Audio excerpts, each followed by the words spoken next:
Hey guys, so this is going to be a really chill sit down video, like nothing graphic effecty I'm thinking in my head. I just wanted to sit down and talk about a topic that I feel could be very useful to people and definitely something that past Isabella would have found very helpful. And it's all about internship know-how, tips, things that I wish I could go back in time and tell my younger self. So I'm definitely not an expert. I haven't worked in every industry there is.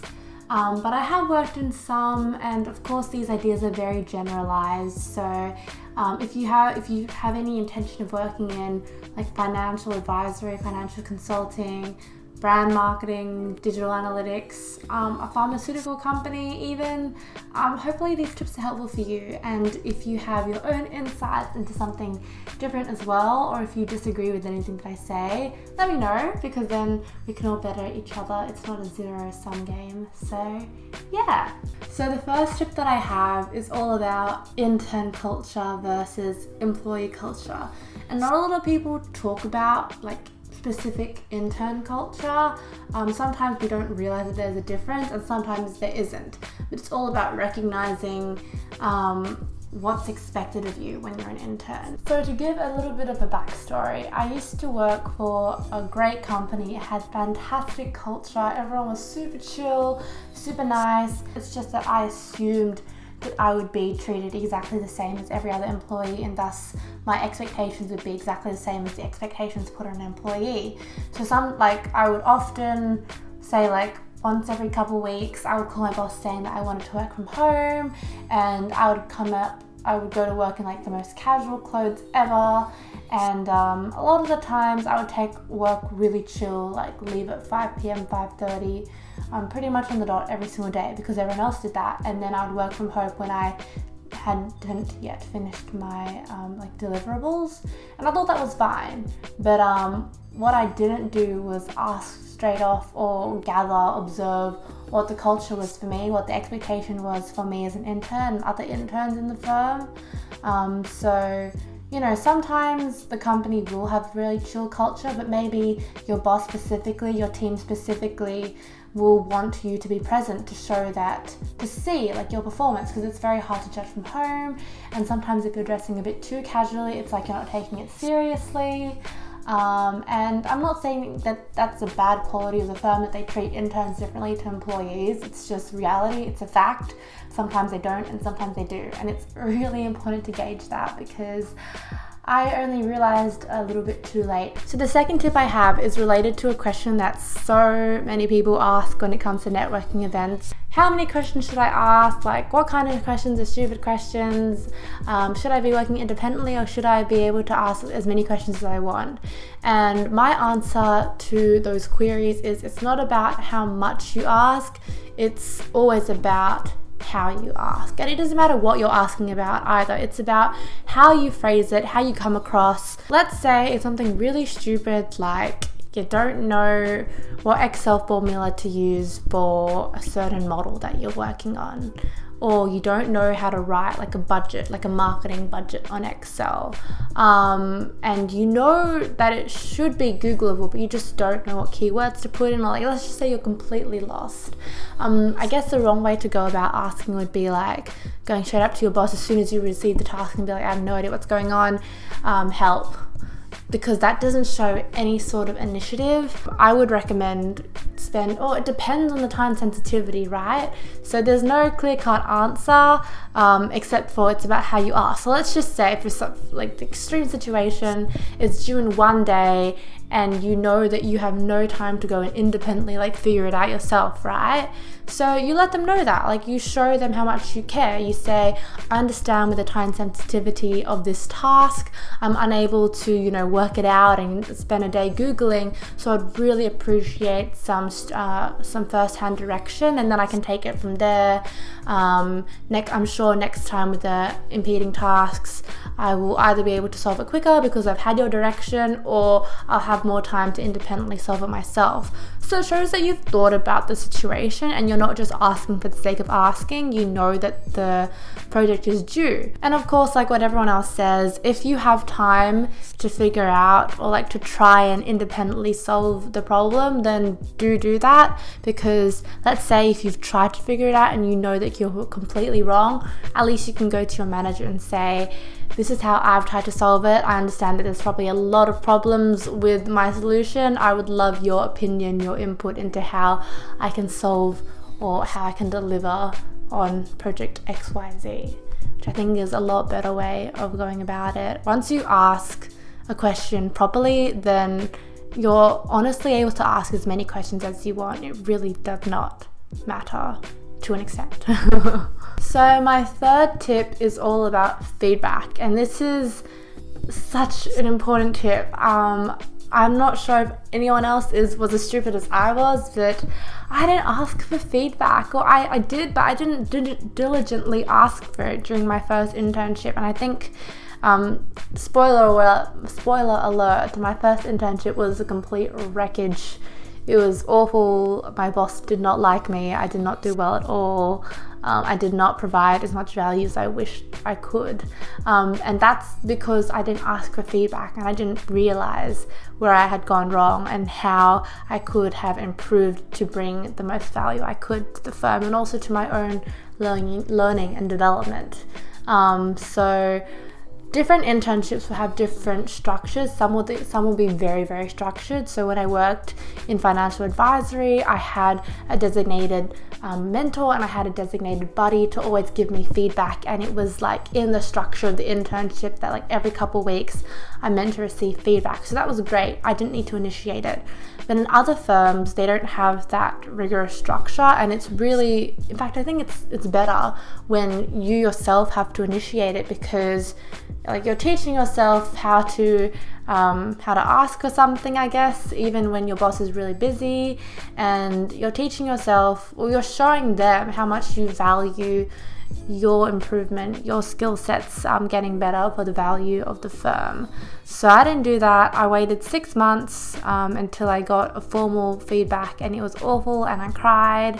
And I cried mainly because I honestly could have gone back in time, gotten the feedback, and worked really hard to reverse all the negative opinions I had about me. So definitely ask for feedback. This tip is all about knowing your value and being able to back yourself when it comes to these tense situations where either people aren't valuing you properly, or through like bad feedback, uncalled for feedback, or if they're making you do things like printing and admin when you know that it is not in your job description. So I know sometimes a lot of people talk about be eager to do all your work, even if they ask you to do printing. Like if you do it, it will show that you're capable of so much more. I don't know, like I'm kind of half about it, because I understand the intention of doing your work, of doing any work with 100% eagerness and enthusiasm. I kind of get that, but at the same time, you don't want to be taken advantage of. And depending on who the culture of your team, the culture of your company, and who your boss, your manager is, it could turn into like the one time you do printing, it could turn into a precedent where all you do is printing and you have no time to work on the projects that really inspire you, the projects that are really going to challenge you and teach you more technical skills. So when you know you're being taken advantage of, you need to know how to back yourself and how to say no, because I definitely am still struggling to say no when it comes to these projects, and knowing when to ask to step up, and knowing when you deserve something more, knowing when the feedback was uncalled for. So like when they take it personally and when they say that like you have a bad attitude, you know you don't. A good point that I actually have to make in regards to getting like feedback that you know is uncalled for, don't sulk about it. If they're stooping down to this kind of level, don't go down with them. Don't sulk, don't take it personally, be professional about it. Call a meeting, explain to them, maybe they don't intend to be a dick. They probably just don't know because you didn't communicate the work that you did for them. So call a meeting, back yourself, talk professionally, and don't fall into creating bad precedents for yourself. So my fifth tip is coming to kind of like the end of internships, and it's related to, knowing when to say goodbye and the fact that it's okay to say goodbye.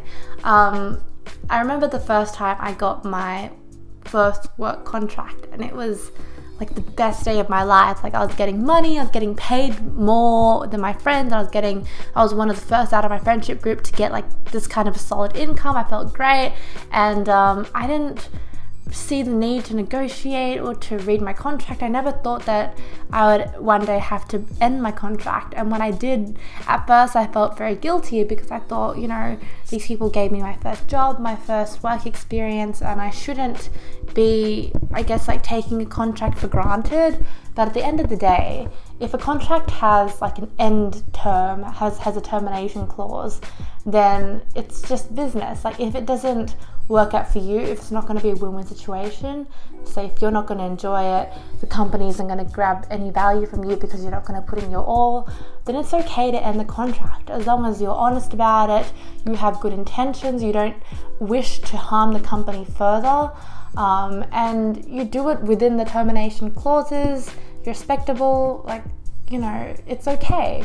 Internships aren't for everyone. Certain internships aren't for everyone, even though they may sound very prestigious. Everyone might be saying, like, why are you getting out of it? It's like the best thing ever. I would have killed for it. Well, then let them go for it. It's not for you. It's not for you. It is okay to say goodbye.